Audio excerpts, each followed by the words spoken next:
utiliser synthèse et caractérisation des couches minces nickel, molybdène et nickel, molybdène, tungstène pour application à la réaction de dégagement d'hydrogène au milieu de carbone. Vous pouvez commencer.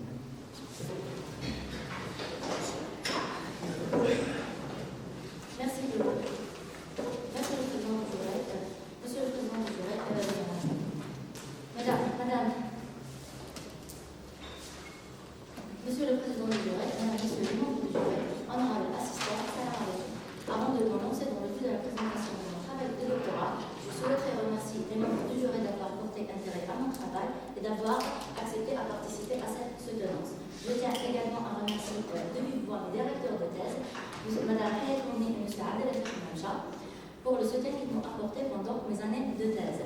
J'ai l'honneur de vous présenter brièvement mon travail de thèse qui s'intitule Synthèse et caractérisation des couches minces nickel, molybdène et nickel, molybdène, tungstène pour application à la réaction du dégagement d'hydrogène en milieu alcalin. La première partie de ce travail a été réalisée au sein du laboratoire d'analyse industrielle et génie des matériaux de l'Université de Belma et la deuxième partie a été effectuée au sein de l'Institut de physique et de chimie des matériaux de Strasbourg. Cet exposé vous sera présenté selon les points suivants. Commençons par des généralités sur les matériaux utilisés pour la production d'hydrogène. Ensuite, je vais vous exposer les objectifs de mon travail et par la suite, je passe à la présentation de la première partie de ce travail qui est synthèse et caractérisation des couches minces nickel-molybdène dans lequel on a utilisé une conception expérimentale qui est la méthode de Taiguchi afin d'optimiser les paramètres de dépôt. Une étude structurale de ces dépôts sera également présentée. Et puis, dans une deuxième partie qui est synthèse et caractérisation des couches minces nickel, molybdène, tungstène, je vais vous présenter l'effet de la concentration, l'effet du pH et l'effet simultané pH de concentration sur les propriétés structurales et électrocatalytiques des couches minces nickel, molybdène, tungstène. En terminant par une brève conclusion et quelques recommandations. L'un des problèmes majeurs auxquels le monde fait face aujourd'hui est celui des énergies renouvelables et leur relation avec l'environnement. En effet, environ 80% de la production mondiale en énergie primaire est basée sur les combustibles fossiles, dont l'épuisement est prévu dans quelques décennies. À cet effet, des études considérables ont été consenties pour l'étude de l'hydrogène comme étant un vecteur d'une énergie propre, durable et sans pollution. La quasi-totalité de l'hydrogène est actuellement obtenue par reformage ou gasification des hydrocarbures. C'est un processus simple qui convertit le gaz naturel avec de l'eau en monoxyde de carbone et en hydrogène. Mais la faible efficacité énergétique du processus de conversion et la présence des résidus contenant le carbone entraînent un coût élevé, une faible pureté de l'hydrogène produit. Toutefois, l'électrolyse de l'eau est peut-être considérée comme une alternative particulièrement intéressante pour la production d'hydrogène à partir d'une source d'une énergie renouvelable, puisque c'est un processus simple, un mode de production propre qui se fait sans émission de carbone et qui produit de l'hydrogène de grande pureté. Il existe à ce jour 3 types d'électrolyse dont la maturation va de la recherche au laboratoire à la commercialisation. On trouve les électrolyses des oxydes solides, les électrolyses à membrane échangeuse de protones et les électrolyses alcalines. Des métaux nobles ont été utilisés comme électrocatalyseurs pour la réaction de dégagement d'hydrogène par électrolyse alcaline. Des études antérieures ont identifié que le platine est l'électrocatalyseur le plus actif pour la réaction de dégagement d'hydrogène. Mais son coût élevé, sa faible abondance et sa sensibilité à l'empoisonnement par le CO limitent son application à grande échelle.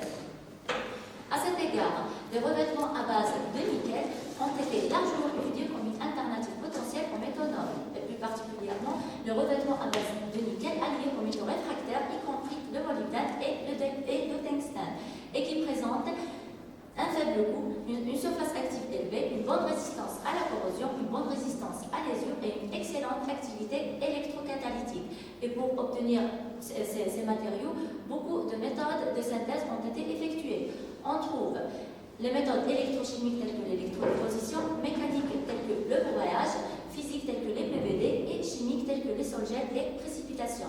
La méthode de synthèse utilisée dans ce travail est l'électrodéposition.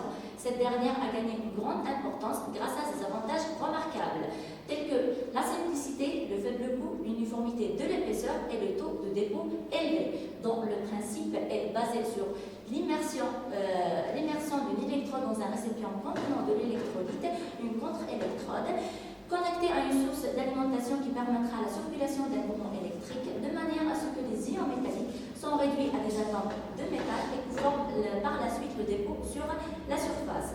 Et dans cette optique s'articule l'objectif de mon travail qui consiste à mieux comprendre les mécanismes de formation des couches minces binaires nickel-molybdène et ternaire nickel-molybdène-tungstène et de mettre l'accent sur leur comportement vis-à-vis de la réaction de dégagement d'hydrogène. Une attention particulière est portée aux effets de la composition chimique, la structure cristalline des dépôts nickel-molybdène-tungstène et la morphologie de la surface sur leur activité. Passons maintenant à la première partie de ce travail qui est synthèse et caractérisation des couches minces nickel-molybdène. Ce diapo représente le dispositif expérimental utilisé qui consiste à une cellule électrochimique à 2 électrodes, une anode en graphite et une cathode en cuivre alimentée par un générateur de courant. L'électrolyte utilisé est composé du sulfate de nickel, du citrate de sodium, du molybdène de potassium, de l'acide borique et du PVP. Le bain électrolytique a été agité mécaniquement à l'aide d'un agitateur magnétique à une température constante à 25 degrés Celsius pendant 30 minutes. Dans cette partie, on a choisi la théorie des plans d'expérience afin de modéliser les paramètres de dépôt par la méthode de Taguchi. Cette méthode a pour but de simplifier le protocole expérimental afin de mettre en évidence les effets des facteurs sur la réponse. Elle se distingue par une réduction importante du nombre d'essais tout en gardant une bonne précision. Les principales étapes de la mise en œuvre de la méthode de Taguchi, l'identification des facteurs, l'identification du niveau de chaque facteur, la sélection du tableau orthogonal approprié, l'affectation des facteurs aux colonnes, la réalisation des expériences, l'analyse des données et la détermination des niveaux optimums et finalement la réalisation de l'expérience de confirmation. Dans cette partie, on a choisi un plan factoriel complet de 3 à la puissance 3, c'est-à-dire 3 niveaux de chaque paramètre. A, la densité de courant, B, le rapport molaire, et C, la concentration du PVP avec ses différents niveaux, niveau 1, niveau 2 et niveau 3. Taguchi utilise un rapport qui est le rapport S sur N pour la détermination des valeurs optimales. Et pour le plus grand et le meilleur, le rapport S sur N est calculé selon l'équation suivante, où le S sur N représente le rapport signal sur bobby, Y c'est le paramètre de réponse qui est la microdureté et N c'est le nombre de mesures dans chaque test. La microdureté des couches minces nickel-molybdène a été déterminée en utilisant un microduromètre de type AFRI au sein de laboratoire de mécanique et de structure de l'université de Guelma. Cette technique consiste à appliquer une charge de 200 grammes pour chaque échantillon et pendant 15 secondes, une empreinte apparaît sur la surface du dépôt et à partir de cette empreinte qu'on peut mesurer la dureté des dépôts. Ce tableau représente les résultats expérimentaux pour les mesures de la microdureté et son rapport S sur N. Il est clair sur le tableau que la microdureté des couches diffère d'un échantillon à un autre et que la plus grande valeur du microdureté est enregistrée pour l'échantillon numéro 7. La relation entre la microdureté des couches et les facteurs étudiés a été modélisée par une régression linéaire. L'équation de régression pour les rapports S sur N peut être formulée comme suit. Et les constantes A0, A1, A2, A3 ont été calculées par le logiciel GMP6 et l'équation finale est la suivante. Ce diapo représente l'effet des paramètres d'électrodéposition sur la valeur moyenne pour les rapports S sur N. Selon Taguchi, la combinaison optimale représente les niveaux optimums des facteurs ayant la plus grande valeur de la moyenne des rapports S sur N, comme indique le tableau. Il est clair sur la figure que la microdureté des couches augmente avec l'augmentation de la densité du courant, alors qu'elle diminue avec l'augmentation du rapport molaire. Et pour le PVP, on observe une ligne presque horizontale qui signifie que la concentration du PVP n'a aucun effet significatif sur la microdureté des couches obtenues. Et donc, la performance optimale pour la microdureté est obtenue à une densité de courant de 35 mA niveau 3, un rapport molaire de 5% niveau 1 et une concentration en PVP de 10 à la puissance moins 4 niveau 3. L'analyse de la variance ANOVA a été utilisée dans le but d'analyser l'effet de chaque paramètre sur la fonction réponse l'effet de chaque l'effet de chaque paramètre sur la fonction réponse et d'analyser la contribution relative de chaque paramètre en l'exprimant en pourcentage. Les résultats de l'ANOVA montrent que la densité de courant facteur A est très significative avec une contribution de 78,94% et le rapport molaire facteur B est relativement significatif avec une contribution de 13,88%, tandis que la concentration du PVP facteur C est non significative avec une contribution de 0,99%. Et pour vérifier l'adéquation du modèle et vérifier sa précision, il est important de vérifier le coefficient de corrélation multiple R carré et R carré ajusté ainsi que l'analyse des résidus. Le coefficient de corrélation multiple permet de juger la qualité d'une régression linéaire par une valeur comprise entre 0 et 1, plus le coefficient de détermination est proche de 1, plus le modèle est meilleur. Et pour le coefficient de détermination obtenu pour la modélisation de la microdureté est de 93% et le R ajusté est de 90%, ce qui indique que le modèle de régression est très signifiant. Ce diapo représente les graphiques des valeurs résiduelles pour l'ajustement du modèle de rapport S sur N.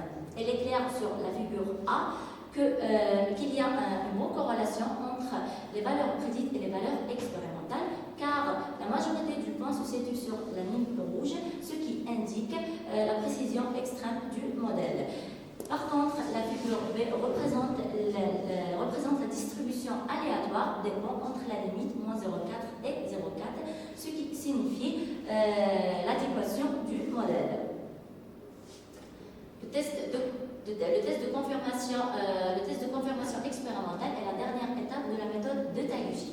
Il convient de prévoir et de vérifier l'amélioration des caractéristiques via une expérience de confirmation dans les conditions optimales. L'équation de production du rapport S sur N prévu aux conditions optimales est donnée comme suit. Et les résultats du test de confirmation sont regroupés dans ce tableau. Et sur la base de ces résultats, on observe un bon accord entre les valeurs expérimentales et les valeurs prédites. De plus, l'amélioration du rapport S sur N et des conditions initiales aux conditions optimales est de 3,85 décibels. De plus, la microdureté des couches nickel-molybdène obtenues est augmentée de 55% dans les conditions optimales par rapport aux conditions initiales. Une caractérisation structurale des dépôts a été aussi effectuée. Cette figure représente les diagrammes de DRX des dépôts de nickel-molybdène et de nickel. Il éclaire sur la figure la présence des pics caractéristiques du substrat de cuivre de structure CSC pour les couches nickel-molybdène et nickel en raison de la faible épaisseur de la couche déposée. On observe aussi la présence des pics caractéristiques du nickel de structure CSC sur la couche de nickel dans 3 positions. On remarque aussi l'absence des pics de diffraction. On remarque aussi l'absence des pics de diffraction caractéristiques du nickel ou du molybdène dans la couche nickel-molybdène obtenue. Il convient de noter que le diagramme DRX de la couche nickel-molybdène présente une structure amorphe. L'évolution en fonction de la densité du courant des diagrammes DRX des couches nickel-molybdène obtenues montre la présence des pics caractéristiques de la phase Ni4-MO et aussi la formation d'une solution solide nickel-molybdène de structure CFC. Un élargissement des pics vers les faibles angles de diffraction, un déplacement des pics vers les faibles angles de diffraction, leur élargissement et ainsi qu'une diminution de leurs intensités est observé avec l'augmentation de la densité de courant. L'analyse par spectroscopie infrarouge des couches nickel-molybdène obtenues à différents rapports molaires montre que tous les spectres infrarouges révèlent la présence de 2 bandes essentielles. La première est au voisinage de 452 à 445 qui correspond aux vibrations d'élongation de la liaison nickel-oxygène-molybdène et la deuxième est au voisinage de 554 à 600 qui peut être liée aux vibrations d'élongation de la liaison nickel-oxygène. Elle éclaire sur la figure que l'évolution des intensités des bandes caractéristiques des vibrations des vibrations des liaisons nickel-oxygène-molybdène et nickel-oxygène est en relation avec l'augmentation du rapport molaire dans le bain. L'étude morphologique par MEB des couches nickel-molybdène obtenues sous différentes conditions a montré que la couche obtenue à 5% rapport molaire 25 mA présente une morphologie en forme de colonne avec des nodules fins de forme sphérique sur toute la surface déposée, tandis que la couche obtenue à 15% rapport molaire 20 mA présente une morphologie sous forme de chou-fleur et est composée par des agglomérats nodulaires avec la présence des quelques gros nodules résultant de l'agglomération des nodules fins. L'analyse chimique par EDX de la couche nickel-molybdène obtenue sous différentes conditions montre la présence typique caractéristique des atomes de nickel et de molybdène avec la prédominance du nickel par rapport au molybdène dans le dépôt. Elle révèle aussi la présence des pics de carbone qui peut être liée à l'addition du PVP dans le bain. Passons maintenant à la deuxième partie de ce travail qui est synthèse et caractérisation des couches minces nickel-molybdène-tungstène. Le dispositif expérimental utilisé pour la préparation des échantillons est le même que celui utilisé dans la partie précédente. Tout d'abord, on va étudier l'effet de la concentration sur les propriétés structurales des couches minces nickel-molybdène-tungstène.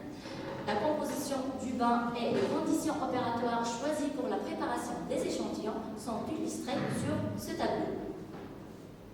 L'analyse chimique par EDX des couches nickel-molybdène-tungstène obtenues à différentes concentrations montre la présence typique caractéristique de nickel, des atomes de nickel, de molybdène et de tungstène, ce qui confirme la réduction électrochimique en ions tungstène, molybdène et tungstène en atomes correspondants.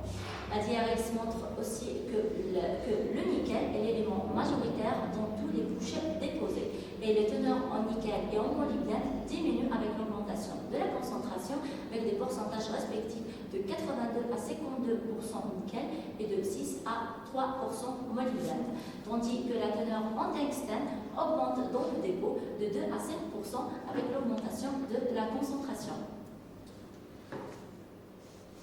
L'analyse structurale par DRX des couches nickel-molybdène-tungstène obtenues à différentes concentrations montre la présence typique de cuivre de structure CFC caractéristique du substrat et aussi la formation d'une solution solide nickel-molybdène-tungstène de structure CFC. La DRX révèle la présence d'un eutropique autour de 41 degrés qui peut être attribué à la formation d'oxyde de tungstène.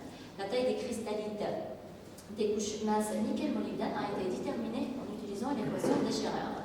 Elle est claire sur le tableau que la taille des cristallites diminue de 8,5 à 6 nanomètres avec l'augmentation de la concentration.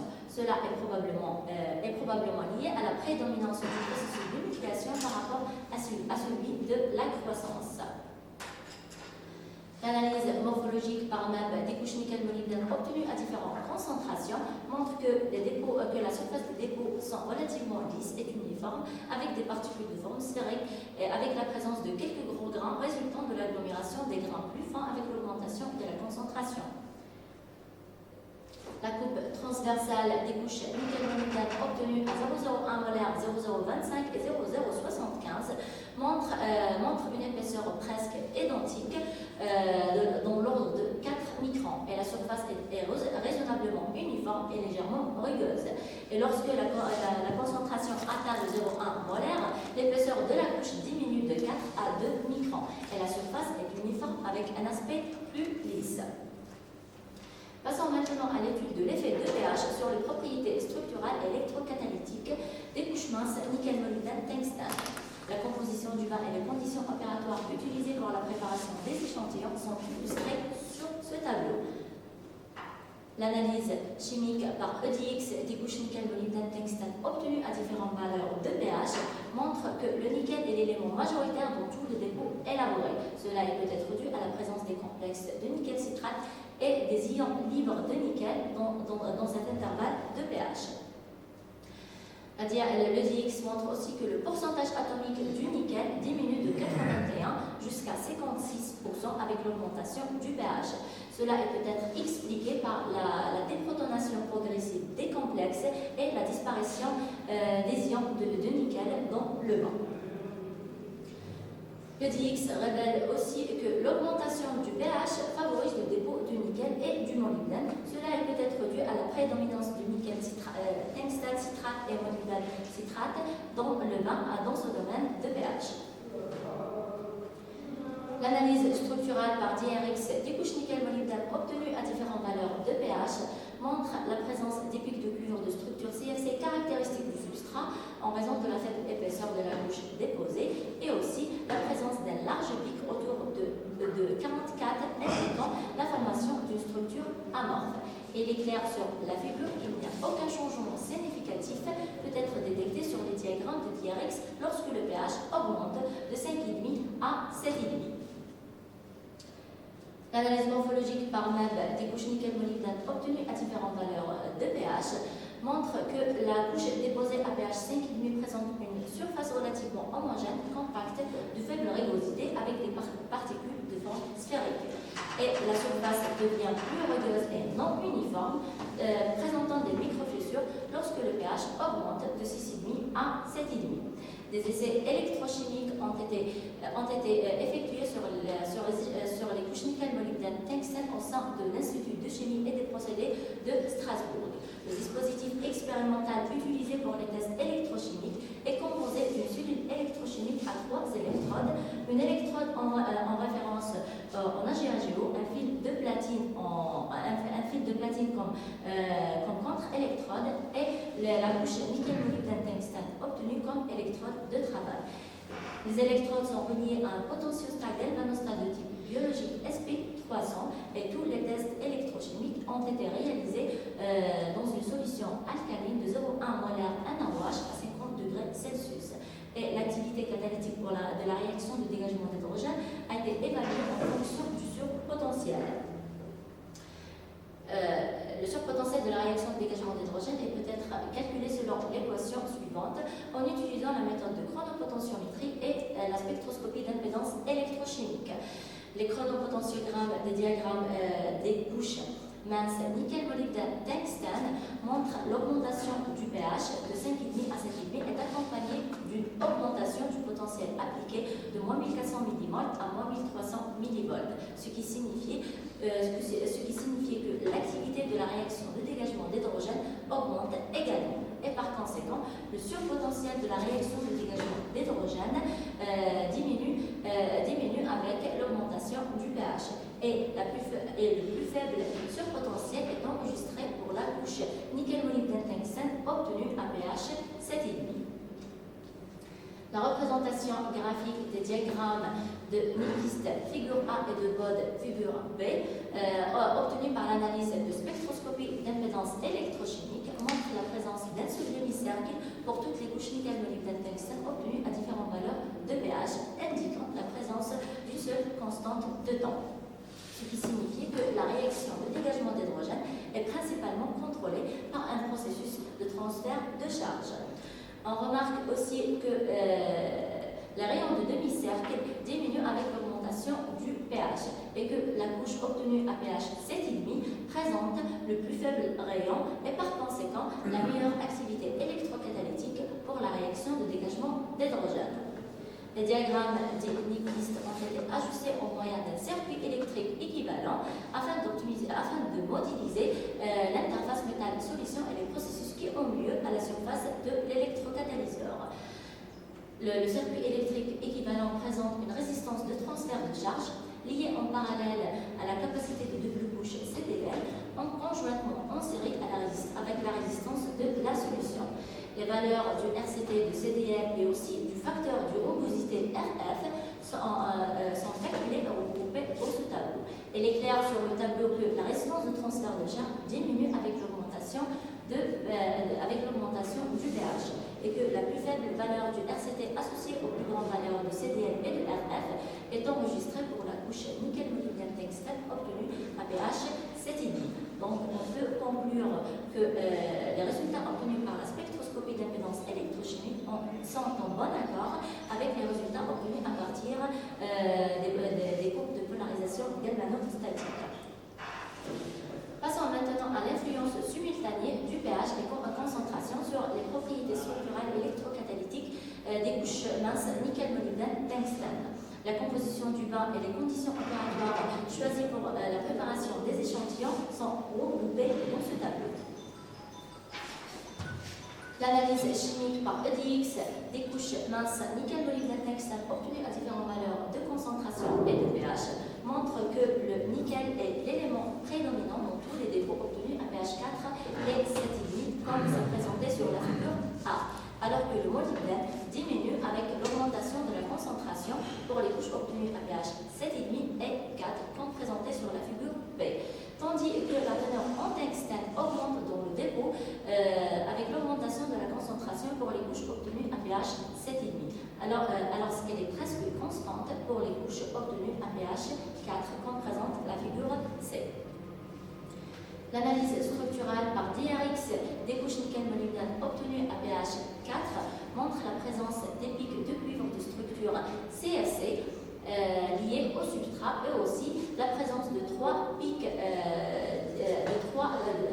de diffraction avec différentes intensités qui peut être attribuée à la formation d'une solution solide nickel-molybdène tungstène de structure CFC. La DRX révèle aussi la présence d'un autre pic autour de 41 degrés qui peut être attribué à la formation des oxydes de tungstène dont l'intensité de pic augmente avec l'augmentation de la teneur en tungstène dans le dépôt.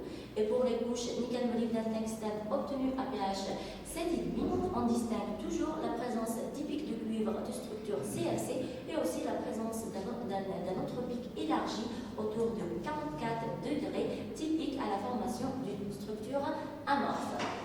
Le paramètre cristallin de la solution solide nickel-molybdène a été calculé par l'équation suivante. Il est clair sur la figure que les valeurs du paramètre cristallin de la solution solide nickel-molybdène tungstène augmentent avec l'augmentation de la concentration des ions tungstate dans le bain, tandis que la taille des cristallites diminue entre 12,5 et 9 nanomètres avec l'augmentation de la concentration du tungstate dans le bain. Il convient de noter que les couches nickel-molybdène tungstène préparées à pH 4 présentent un caractère nanocristallin. L'analyse morphologique par web des couches nickel-molybdène tungstène obtenues à pH 4 montre que la surface des dépôts est homogène avec des particules en forme d'aiguille et des tailles relativement grandes et que les particules deviennent plus minces avec l'augmentation de la concentration des ions tungstate dans le bain, tandis que les couches obtenues à pH 7,5 présentent une morphologie en forme de colonne avec des nodules fins de forme sphérique sur toute la surface déposée, avec l'apparition des microfissures dans tous les dépôts.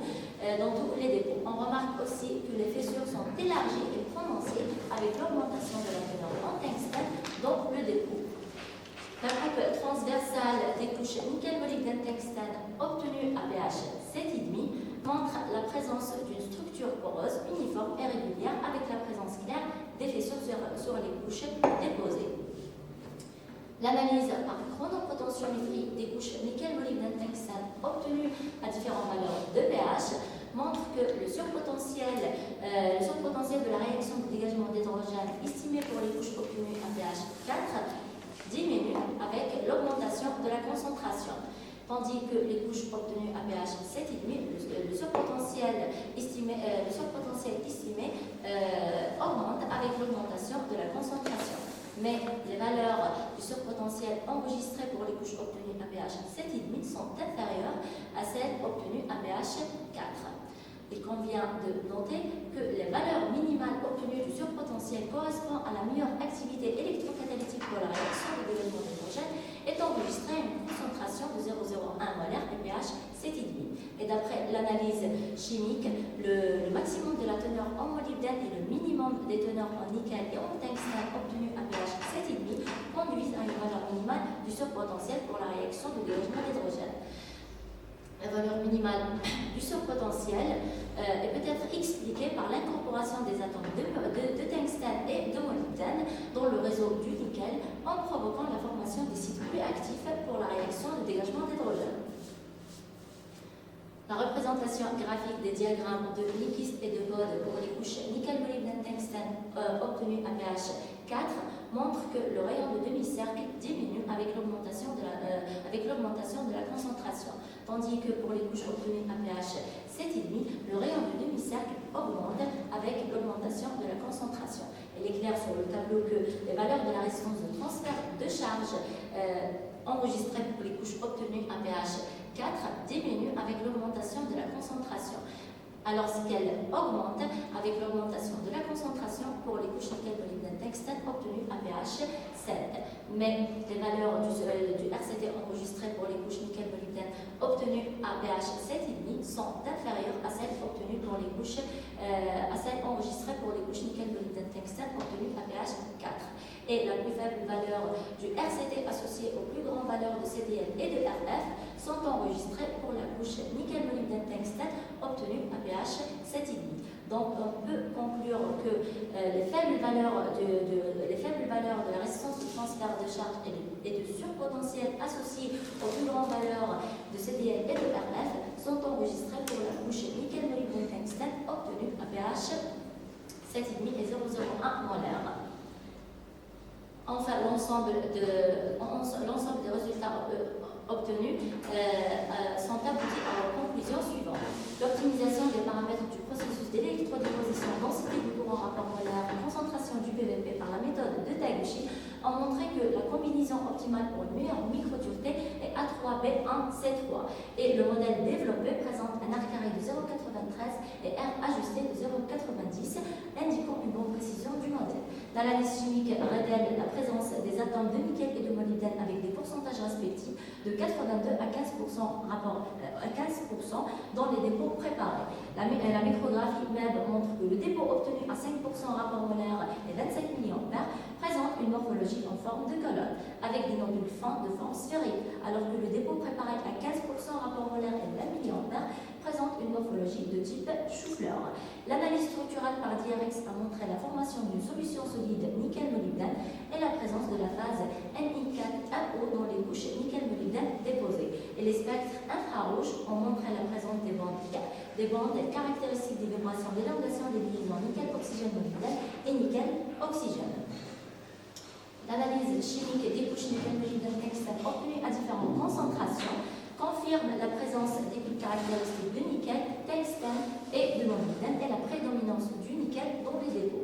L'analyse par MEB montre que les couches nickel-molybdène tungstène obtenues présentent des particules de forme sphérique avec une épaisseur moyenne uniforme de l'ordre de 4 microns et les résultats de la DRX montrent la formation de la solution solide nanocristalline nickel-molybdène tungstène de structure CFC.